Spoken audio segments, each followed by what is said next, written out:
महत्त्वाची बातमी, देवेंद्र फडणवीसांनी मंत्रिमंडळातून बाहेर पडण्याची तयारी दाखवलेली आहे। अमोल मिटकरी आपल्यासोबत जोडले जातात, त्यांची प्रतिक्रिया घेऊयात। अमोलजी, स्वागत आहे लोकशाहीमध्ये तुमचं। देवेंद्र फडणवीसांनी महत्त्वाची घोषणा केली, मंत्रिमंडळातून बाहेर पडण्याची इच्छा त्यांनी व्यक्त केलेली आहे। कारण राज्यामध्ये भारतीय जनता पक्षाला अर्थातच महायुतीला अपेक्षित असं यश मिळालं नाही आणि त्याची नैतिक जबाबदारी फडणवीसांनी स्वीकारलेली आहे। तुमची प्रतिक्रिया काय?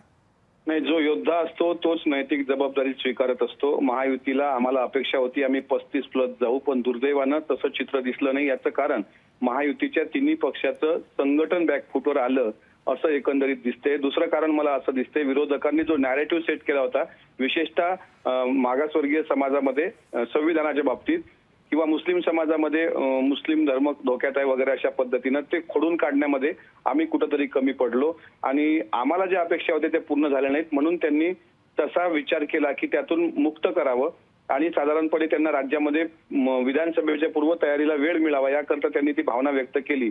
तशी जरी त्यांनी भावना व्यक्त केली असेल तर राज्याचे दोन्ही प्रमुख नेते, मग त्यात एकनाथराव शिंदे साहेब असतील किंवा आदरणीय अजितदादा असतील, यांच्याशी चर्चा करूनच सर्वानुमते शेवटचा निर्णय घ्यावा।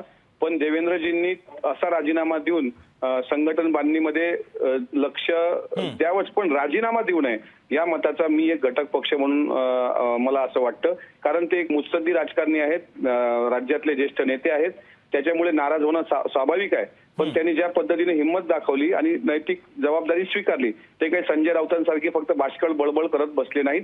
तर मला असं वाटतं देवेंद्रजींनी मंत्रिमंडळात कायम राहावं, तिथं कायम राहून सुद्धा ते चांगलं संघटन कौशल्य त्यांच्यामध्ये असल्यामुळे ते बांधू शकतात। बरं, ठीक आहे अमोलजी, महत्त्वाची प्रतिक्रिया तुमची या बातमीच्या संदर्भातली पोहोचलेली आहे। तुम्ही लोकशाही सोबत संवाद साधला त्याबद्दल धन्यवाद। लोकशाही मराठी ऐका, पहा, जागरूक रहा।